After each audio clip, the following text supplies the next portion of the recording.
তুমি আমাকে বিয়ে করবে? স্নেহা, এটা তুই কি বলছিস? তুই একটা লেবারকে বিয়ে করবি? আরে লাখ টাকা প্যাকেজ তোর, আর এরা হয়তো সারা বছরও লাখ টাকা কামাতে পারে না। পরে বলছি। করবে তুমি আমাকে বিয়ে? রাহুল, রাহুল! স্নেহা, এটা হচ্ছেটা কি?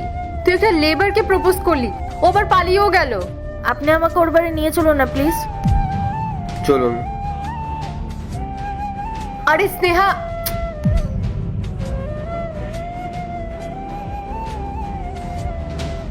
এই যে ম্যাম, এটা ওর বাড়ি। ঠিক আছে। আমি আসছি।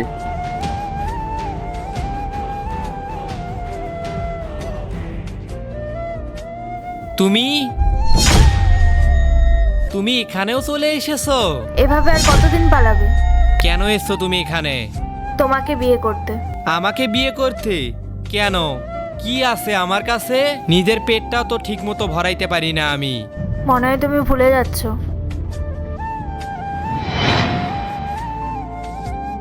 কিরে, তুই স্কুলে না গিয়ে এখানে কি করছিস? তুই তো জানিস আমার পড়াশোনা করতে মন চাই না, আর তুই তো পড়াশোনায় অনেক ভালো, আমাদের কখনোই বিয়ে হবে না। কেন বিয়ে হবে না আমাদের? কারণ কোনো মেয়ে মূর্খ ছেলেকে বিয়ে করে না। তুই তো স্কুলে পড়িস, তুই তো অশিক্ষিত না। কারণ আমার পড়াশোনা করতে মন চাই না। কোনো ব্যাপার না, আমি ভালো করে পড়াশোনা করে একটা ভালো চাকরি পাবো, তারপরে আমরা বিয়ে করবো। কিন্তু আমি কি করব?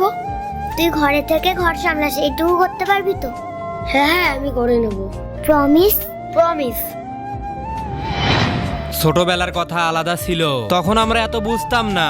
হ্যাঁ, তখন আমরা ছোট ছিলাম, কিন্তু এখন তো বড় হয়েছি, এখন তো বুঝতে শিখেছি। তাহলে তুমি 2 বছর আগে কাউকে কিছু না বলে কেন বাড়ি থেকে পালিয়ে গেছিলে? আমি তোমাকে 2 বছর ধরে খুঁজে যাচ্ছি। তো আমি কি করতাম? রোজ রোজ বাড়ির লোকেদের কথা শুনতে শুনতে আমি ফেড আপ হয়ে গেছিলাম, তাই আমি বাড়ি ছেড়ে চলে এসেছি। আর আমি বাড়িতে বলে এসেছিলাম এরপর আমি সেদিনকেই বাড়ি যাব যেদিন আমি কিছু করতে পারবো। আর তারপর আমি এখানে এসে বুঝতে পারলাম যে নিজের পেট ভরানোটাই কঠিন। কোথাও চাকরি বাকরি পাচ্ছিলাম না আমি, সেই তো আমাকে জোন খাটার কাজই করতে হচ্ছে।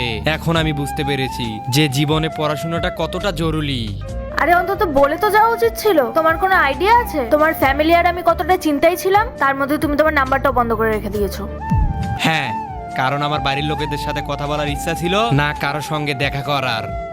আমি সেদিনকেই বাড়ি ফিরবো বলে ভেবেছিলাম, যেদিন আমি কিছু করতে পারতাম। এরকম হয় না রাহুল, আমি তোমার গার্লফ্রেন্ড ছিলাম, ছোট থেকে আমরা একসাথে ছিলাম। তুমি এইভাবে আমাকে ছেড়ে কি করে যেতে পারলে? কারণ কেউ চাইতো না আমরা একসঙ্গে থাকি, এমনকি তোমার বাবাও চাইতো না। উনি আমাকে বলেছিলেন যে কেন আমার মেয়ের জীবনটা নষ্ট করছো। আরে তোমার বাবা ছাড়ো, আমার নিজের বাবাই তো আমাকে বলতো যে তুই নিজের জীবনটা নষ্ট করতিছিস, সাথে সাথে ওই মেয়ের জীবনটাও নষ্ট করছিস। তাই আমার মনে হলো তুমি তো কোনো ভালো ছেলে পেয়েই যাবা, আর আমার কি ঠিক কোনোভাবে চলেই যাবে। তুমি একটা ভালো ছেলে ডিজার্ভ করো, আমাকে না। এখন তুমি আমাকে ডিসাইড করে দেবে যে আমি কি ডিজার্ভ করি আর কি করি না? আমি আমার লাইফে শুধু সুখ আর শান্তি চেয়েছিলাম, আর সেটা আমি শুধু তোমার সাথে থেকেই পেতাম। আরে তুমি যদি টাকা নাও কামাও তাতেও কোনো প্রবলেম নেই। তুমি হাউস হাজবেন্ড হয়ে যাও, আমি ওয়ার্কিং ওম্যান হয়ে যাব, কোনো প্রবলেম হবে না রাহুল। তাও স্নেহা, তুমি কেন তোমার জীবনটা নষ্ট করবে? চুপ করো, আর একটাও ফালতু কথা বলবে না। একেতেই 2 বছর পর দেখা হয়েছে, তারপরে তুমি এই ফালতু কথা বলে যাচ্ছ। এবার কিন্তু আমার থেকে খারাপ কেউ হবে না। তুমি জানো এই 2টা বছর আমার কিভাবে কেটেছে, প্রতিটা রাত কিভাবে কেটেছে। আমি রোজ ভাবতাম যে আজ তুমি আসবে, কাল তুমি আসবে, কিন্তু তুমি রোজ আমার আশা ভেঙে দিতে।